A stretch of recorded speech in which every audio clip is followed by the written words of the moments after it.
भोंदूगिरी, अंधश्रद्धा आणि नरबळीच्या भीतीचा वापर करून एका कुटुंबाची मानसिक, शारीरिक व आर्थिक फसवणूक करण्याचा गंभीर प्रकार समोर आला आहे। आरोपींनी देव अंगात येतो तसेच छत्रपती शिवाजी महाराज अंगात येतात असे नाटक रचून कुटुंबियांना वर्षानुवर्षे मानसिक छळ केला। या प्रकरणी अखेर महाराष्ट्र नरबळी आणि इतर अमानुष, अनिष्ट व अघोरी प्रथा व जादूटोणा प्रतिबंधक कायद्यान्वये गुन्हा दाखल करण्यात आला आहे। या प्रकरणात सामाजिक कार्यकर्ते विवेक मोहन भिंगारदेवे, अंधश्रद्धा निर्मूलन समिती महाराष्ट्र राज्य यांचे विशेष योगदान महत्त्वाचे ठरले। अंधश्रद्धा निर्मूलन समिती आणि सामाजिक कार्यकर्ते विवेक मोहन भिंगारदेवे यांनी सातत्याने पोलीस प्रशासनाशी संपर्क साधला, पुरावे गोळा केले आणि पीडित कुटुंबाला न्याय मिळवून देण्यासाठी अथक प्रयत्न केले। त्यांच्या विशेष पाठपुराव्यामुळे प्रकरणाला वेग आला आणि आरोपींविरुद्ध गुन्हा दाखल झाला। तक्रारदार कुटुंबियांच्या माहितीनुसार आरोपी संकेत निकम व महेश बाबर यांनी स्वतःकडे दैवी शक्ती असल्याचे भासवत कुटुंबाला वारंवार भीती दाखवली। तुमचा नवरा मरेल, तुमची मुलगी मरेल, वाईट शक्तींचा प्रभाव आहे, नरबळी दिल्याशिवाय संकट टळणार नाही अशा भयावह विधानांद्वारे त्यांनी कुटुंबाकडून वेळोवेळी मोठी रक्कम उकळली। देव अंगात येतो, छत्रपती शिवाजी महाराज अंगात येतात असे नाटक करून पती पत्नीवर मानसिक दबाव टाकत, भीती दाखवत आणि आरोपी बुक्क्याने पीडितास मारहाण करत असत। पीडित कुटुंबाने यापूर्वीच विटा पोलीस स्टेशन मध्ये तक्रार दिली होती, मात्र त्यावेळी गंभीर दखल घेण्यात आली नव्हती। नंतर प्रकरण अंधश्रद्धा निर्मूलन समितीकडे गेल्यावर समितीने तात्काळ पोलिसांशी संपर्क साधला।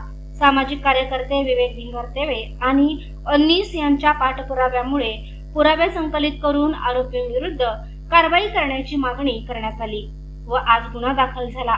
या प्रकरणात एका अल्पवयीन मुलीवर अत्याचार झाल्याची गंभीर माहिती समोर आली आहे। ती मुलगी तक्रार नोंदवण्यासाठी विटा पोलीस स्टेशन मध्ये गेली होती, मात्र तेव्हा तिला चक्कर आल्याने गुन्हा नोंद झाला नव्हता। लवकरच या प्रकरणातही स्वतंत्र गुन्हा दाखल होण्याची शक्यता आहे। या घटनेमुळे विटा परिसरात मोठी खळबळ उडाली आहे। नागरिकांनी अशा भोंदूगिरी करणाऱ्या आणि भीती पसरवणाऱ्या व्यक्तींपासून सावध राहावे असे आवाहन करण्यात येत आहे। अशा प्रकारची फसवणूक आढळल्यास तात्काळ पोलीस किंवा अंधश्रद्धा निर्मूलन समितीशी संपर्क साधावा असेही सांगण्यात आले आहे। सामाजिक कार्यकर्ते विवेक भिंगारदेवे, अंधश्रद्धा निर्मूलन समिती यांनी या संदर्भात सांगितले की अंधश्रद्धा ही समाजासाठी अभिशाप आहे। दैवी शक्तींच्या नावाखाली होणारी फसवणूक आणि छळ थांबवण्यासाठी आम्ही सतत प्रयत्नशील राहू। प्रशांत कांबळे, अग्रणी न्यूज, विटा। नमस्कार, मी विवेक मोहन भिंगारदेवे, सामाजिक कार्यकर्ता, अंधश्रद्धा निर्मूलन समिती मध्ये काम करतोय। काल विट्यामध्ये एक जादूटोणा विरोधी कायद्याअंतर्गत एक गुन्हा दाखल झाला आहे आणि त्या गुन्ह्यामुळे संपूर्ण महाराष्ट्रातच नव्हे तर संपूर्ण देशात खळबळ उडेल असा प्रकार हा विट्यामध्ये घडत आहे। गेले 2 ते 3 वर्षापासून कडेश्वर धाम या नावाने एक मठ विट्यामध्ये सुरू होता। त्या मठामध्ये गेले कित्येक दिवस अघोरी कृत्य व लोकांची भयावह फसवणूक अशी करण्यात येत होती। काही दिवसापूर्वी काही तक्रारदार आमच्याजवळ आले व त्यांनी तिथली परिस्थिती आमच्या निदर्शनास आणून दिली आणि आम्हाला सांगितलं की हे इथं खूपच विचित्र प्रकारचं काम होतंय, आम्हाला या संदर्भात पोलीस तक्रार करायची आहे। त्या अनुषंगाने मी व आमच्या टीमने गेले 2 महिने त्या मठासंदर्भात संपूर्ण माहिती गोळा केली व पुरावे गोळा केले आणि ते पुरावे गोळा करत असताना आमच्या निदर्शनास आलं की तिथे असणारा बाबा संकेत निकम या नावाचा एक मुलगा किंवा मनुष्य म्हणूया आपण, तो एवढा अघोरी पद्धतीने तिथे लोकांकडून अघोरी कृत्य करून घेत आहे आणि त्याच्यापेक्षा संतापजनक म्हणायची गोष्ट झाली तर त्या संकेत निकम याच्या अंगामध्ये महाराष्ट्राचे आराध्य दैवत छत्रपती शिवाजी महाराज येत आहेत असा तो तिथे ढोंग रचत होता व लोकांना सांगत होता स्वराज्यासाठी राहिलेले काम जे आहे ते मला पूर्ण करण्याचा आदेश हा छत्रपती शिवाजी महाराजांनी दिलेला आहे, म्हणूनच ते माझ्या अंगात येतात।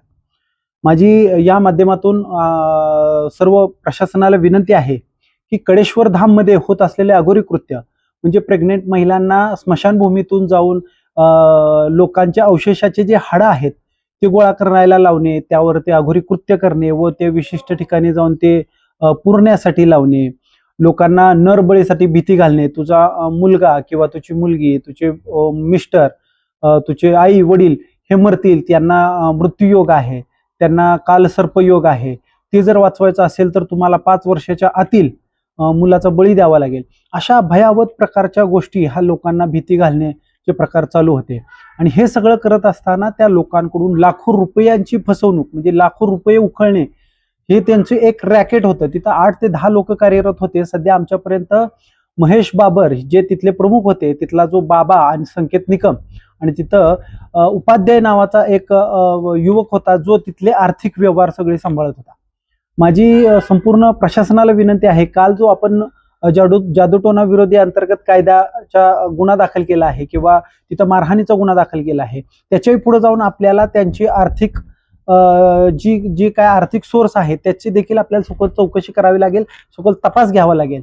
कारण 24 तास उलटले नसताना आमच्याजवळ अधिक तक्रारदार आता आमच्याजवळ आलेले आहेत आणि त्या तक्रारदारांचे तिथं ज्या घटना घडलेल्या आहेत ते आम्हाला सांगत आहेत. म्हणजे तक्रारदारांचा ओघ वाढलाय.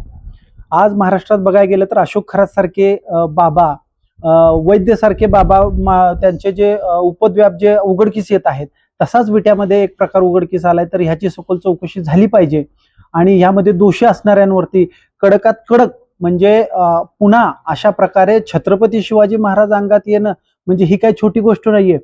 महाराजांनी जे आपल्या राज्याला, जे देशाला काही त्यांच्या सामर्थ्यातून जे दाखवून दिलं ते कुठंतरी मोडीत काढण्याचं काम हे असले हरामखोर बाबा करत आहेत. तर माझी आपल्याला, प्रशासनाला किंवा नागरिकांना या माध्यमातून अजून एक विनंती करायची आहे की त्यांच्या संदर्भात, त्या कडेश्वर धाम ह्या खोट्या बाबा, भोंदू बाबाच्या ठिकाणासंदर्भात आपली कुठली फसवणूक झाली का, आपली आर्थिक फसवणूक झाली का, आपल्याला कोणत्या प्रकारे भीती घालून कोणते अनुष्ठान करायला लावलेले आहेत का, काय नरबळीची तुम्हाला, अशा जर तुमच्या कुठल्याही तक्रारी असतील तर माझी आपल्याला विनंती आहे की आपण आमच्यापर्यंत पोचा. अशा बाबांचा बंदोबस्त आत्ता केला तर ते थांबणार आहे, नाहीतर येणाऱ्या काळात खूप भयावह प्रसंग उभा राहतील. ते आज आपल्या विट्यापर्यंत आलेत, येणाऱ्या काळात तुमच्या घरापर्यंत येतील. तरी आपल्या सर्वांना विनंती आहे, कोणाची तक्रार असेल तर आपण मला भेटा. आपण यावरती पुढील प्रशासनाच्या मार्फत आपण मोठी कारवाई करू व ह्या घडणाऱ्या गोष्टींवरती चाप बसवूया. धन्यवाद.